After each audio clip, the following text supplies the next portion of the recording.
A day in New York, 1846, when the city belonged to gangs. Morning reaches New York City before order does, 1846. Light slides between crooked buildings, touching brick, wood, and faces that did not sleep enough. The city wakes already tense, like a held breath. Somewhere, a cart rattles. Somewhere else, a door slams too hard. No bells mark the hour. No authority announces itself. Here, the day begins when people decide it does. In 5 Points, the streets do not belong to the city on paper. They belong to whoever can keep them. Corners have memories. Alleys remember names better than courts ever will. Every block has a reputation, and reputations travel faster than men. Nothing looks extraordinary. That is the danger. Laundry hangs above the street like tired flags. The smell of coal smoke mixes with damp stone and yesterday's beer. Boots step carefully, not from politeness, but calculation. A glance held too long can become a challenge. A shoulder brushed without apology can rewrite the rest of the day. The law exists. Everyone knows that. It just doesn't arrive first. In these streets, protection is personal. Belonging is negotiated daily. A man is known not by what he owns, but by who will stand beside him when voices rise. The city does not ask where you came from. It watches how you move. Irish accents mix with others, thickened by exhaustion and hope. Some arrived weeks ago, carrying promises that dissolved on contact with the docks. Others have been here long enough to know which streets forgive mistakes and which never do. The city makes no distinction between newcomer and native when blood hits the ground. 5 Points hums with a quiet arithmetic. How many on your side? How many watching from windows? How fast can help arrive, if it arrives at all? This is not chaos. It only looks like it from a distance. Up close, it is a system without paperwork, enforced by memory and fear. Power shifts by the hour. Control is temporary. Survival is earned repeatedly, never granted. By mid-morning, the city will be loud. By nightfall, it will be dangerous. But right now, in this thin moment between darkness and noise, New York feels almost peaceful, like a blade before it moves. This is just an ordinary day. And ordinary days decide who belongs to the city and who does not. By late morning, New York City is fully awake. Not by clocks, but by necessity. Commerce moves first. It always does. Carts wedge themselves into narrow streets, wheels grinding against broken stone. Crates are unloaded without inspection. Hands exchange goods quickly, eyes never leaving the street. Here, business is not about growth. It is about continuation. In 5 Points, money circulates close to the ground. Pennies, favors, promises. No ledgers, no receipts. Everything is remembered. Everything is owed. Women sell bread that went stale yesterday. Men offer labor by the hour, by the task, by the risk. Someone sharpens knives on a stone slick with water. Someone else sells gin, measured carefully, because too much invites attention, and attention invites trouble. Work is unstable, but routine is sacred. Routine is the closest thing to safety. Families crowd into tenements built to hold fewer people than names carved into their doors. Rooms are shared by shifts. When one body leaves for work, another lies down. Privacy is a luxury no one expects anymore. Sound travels through walls as if they were paper. Coughing, arguing, laughing too loud. Children are already useful. They carry messages, they watch corners, they learn which adults are dangerous and which are simply loud. School is a rumor, survival is the curriculum. Protection is woven into the economy. The man selling fruit knows which group expects a portion. The barkeep knows when to close early. The butcher knows which debts cannot be delayed. These are not bribes, they are membership fees. The police pass through, slowly, deliberately visible. Their presence changes the tone, but not the structure. Business continues with softer voices. Eyes track uniforms until they disappear around a corner. Then the street exhales and resumes itself. No one expects fairness, only predictability. A newcomer makes a mistake before noon, asking the wrong question, standing too long in the wrong place. Someone pulls him aside, quietly. Words are exchanged that sound friendly but are not. He learns quickly or he doesn't last. This is how the city trains its residents, without instruction, without mercy. By midday, 5 Points feels balanced on something thin. Everything is functioning. Everything is fragile. The system holds until it doesn't. And when it breaks, it never breaks where the city is watching. By early afternoon, New York City settles into its unspoken hierarchy.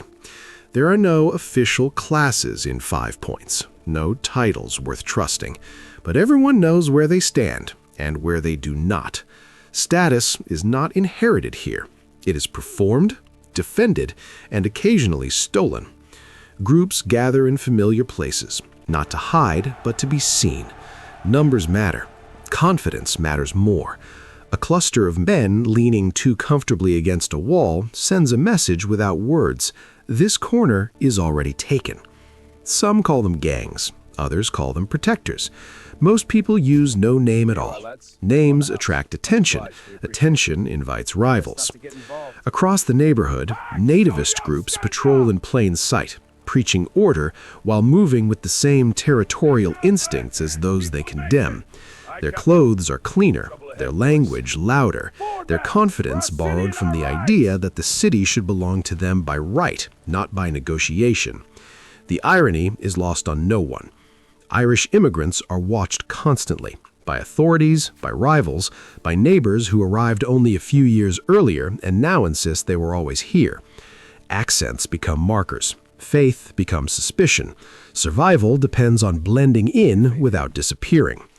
Control is an illusion everyone participates in. A street can feel safe for hours until it doesn't. Power shifts with rumors, with reinforcements, with a single arrest in the wrong place. Someone crosses an invisible boundary, not a street, but an understanding, and suddenly everyone is choosing sides without saying so. Windows become observatories. Doorways turn into thresholds. People sense movement before they see it. The city teaches this awareness quickly.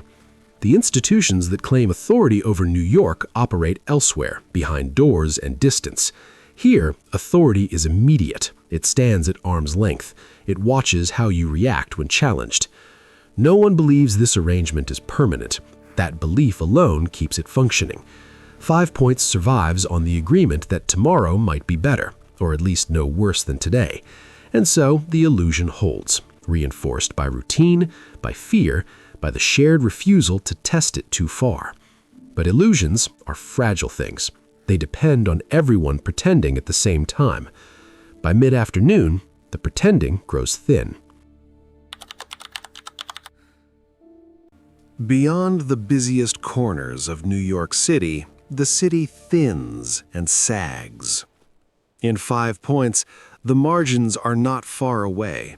They are a doorway off the main street, a stairwell with no light, a room built for 4, holding 10.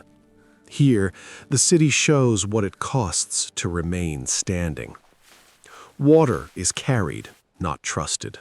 It smells faintly wrong, but thirst argues louder than caution. Floors stay damp, even when it hasn't rained. Walls sweat. Everything rots slowly, as if time itself is leaking through the buildings. Illness moves without resistance. No one announces it. A cough becomes common background noise. A fever is endured until it can't be. When someone disappears, the city absorbs the absence without ceremony. Rooms refill quickly. Names fade faster. Children sleep where they can, on the floors, on crates, curled beside adults who will wake before dawn. They learn early how to stay small, how to listen, how not to be in the way. Play exists, briefly, between errands and warnings. Filth is not a failure here, it is a condition, a side effect of density and neglect. The city knows these streets are drowning, but it does not bring rope, it brings distance. And still, life persists with stubborn precision. Someone scrubs a step with care that borders on defiance. Someone saves a candle for later, refusing the darkness a complete victory. Someone shares food meant for one because tomorrow is never guaranteed, and generosity feels like control. This is the fragile heart of the neighborhood, not the violence, not the gangs, but the quiet endurance of people who were always one bad day away from collapse and wake up anyway. The city's strength is built here, in places it refuses to acknowledge. 5 Points carries New York's weight without sharing its protection. It absorbs the pressure so other neighborhoods can pretend order is natural. By late afternoon, the air grows heavier. Tempers shorten, bodies tire. The margins feel closer, pressing inward. This is when small problems stop staying small. By late afternoon, New York City remembers that it is supposed to be in charge. Uniforms appear more frequently now, not enough to dominate the streets, just enough to be noticed. Their boots strike the ground with intention, as if sound itself could restore authority. Conversations soften as they pass. Doors half close. Windows remain occupied. In 5 Points, institutions do not collapse loudly. They recede. The police know these streets too well to misunderstand them. They walk the edges, not the center.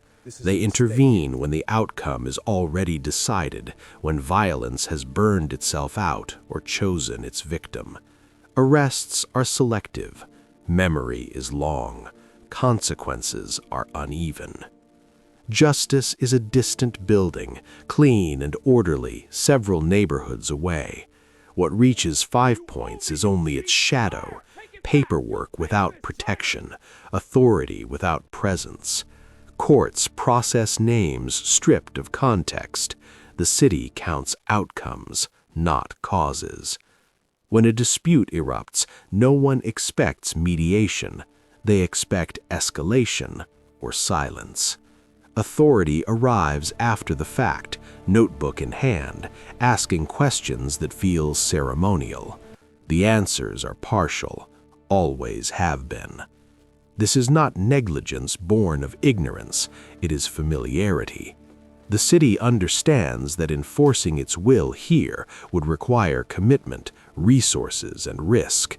Instead, it tolerates parallel systems, unofficial, violent, effective. A fragile compromise holds. The streets govern themselves. The city governs the story told afterward. Residents adapt. They learn when to be visible and when to vanish. They know which crimes matter and which are absorbed without record. They sense when protection is available and when it is performative. The result is not anarchy, it is managed abandonment. As evening approaches, the balance shifts again. The presence of authority fades with the light. Patrols thin. Responsibility retreats indoors. 5 Points is left with what it has always relied on: reputation, numbers, and the understanding that no help is coming soon. Night does not arrive suddenly. It creeps in, patient and certain, and the city, once again, looks away. As evening settles over New York City, the streets begin to narrow, not in size but in tolerance. Light fades unevenly in 5 points. Some windows glow early, others remain dark by choice or by shortage. Shadows stretch across doorways where men pause longer than necessary, measuring the mood of the street before committing to it. Power makes its decisions quietly. A look is returned instead of ignored. A boundary is tested, then crossed. A word meant as humor lands wrong. None of it feels important in the moment. That is how escalation survives, disguised as routine. Inside taverns, voices rise with the level of drink. Stories are repeated, each time sharper, each time closer to grievance than memory. Someone mentions an insult from earlier in the day. Someone else adds a detail that wasn't there before. By the time the story reaches the end of the table, it has become justification. No one announces intent. Intent forms collectively. Groups thin and thicken as if guided by instinct. Men drift toward familiar corners, familiar faces. Not everyone is invited. Not everyone wants to be. Neutrality becomes harder to maintain as night approaches. The city demands alignment. Outside, doors close sooner. Families retreat upward into rooms already crowded, hoping the walls will be enough.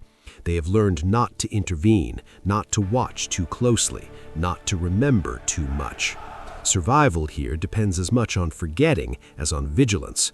The authorities know what evenings bring to 5 points. They always have, and still they reduce their presence as darkness takes hold.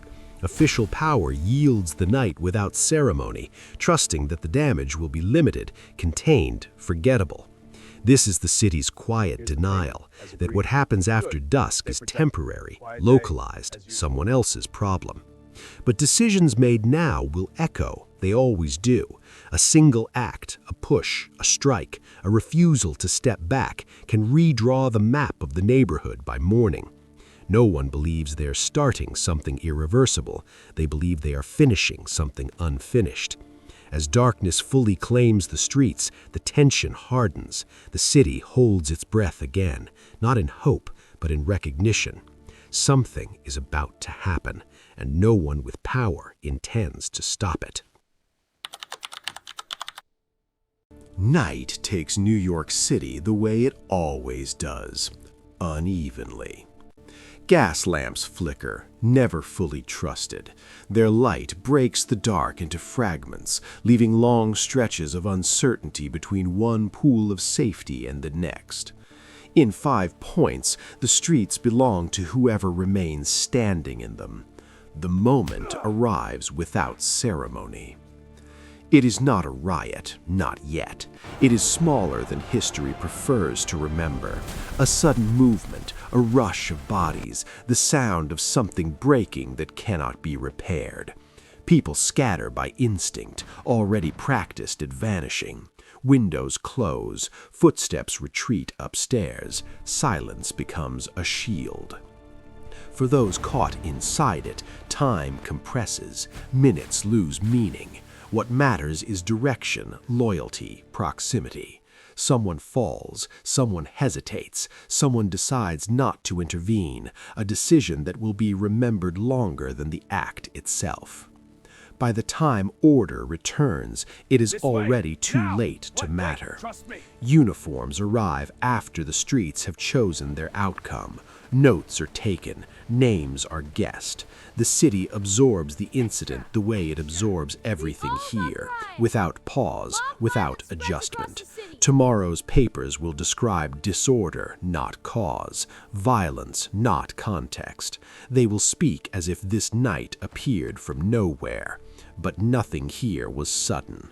This day was shaped by every quiet compromise that came before it, by every institution that stepped back, by every street forced to govern itself. 5 points did not erupt. It functioned exactly as it was designed to. Near midnight, the neighborhood settles into a wary calm. Blood is washed away with borrowed water. Broken glass is swept aside. Rooms fill again. Life resumes not because it is safe, but because it must. Somewhere in the darkness, a child sleeps through it all. Somewhere else, someone does not come home. By morning, the city will pretend these two facts are unrelated. This was an ordinary day in New York, 1846. The city belonged to gangs not because they were powerful, but because no one stronger was willing to stay. And tomorrow, the streets will wake again, unchanged, already preparing to forget.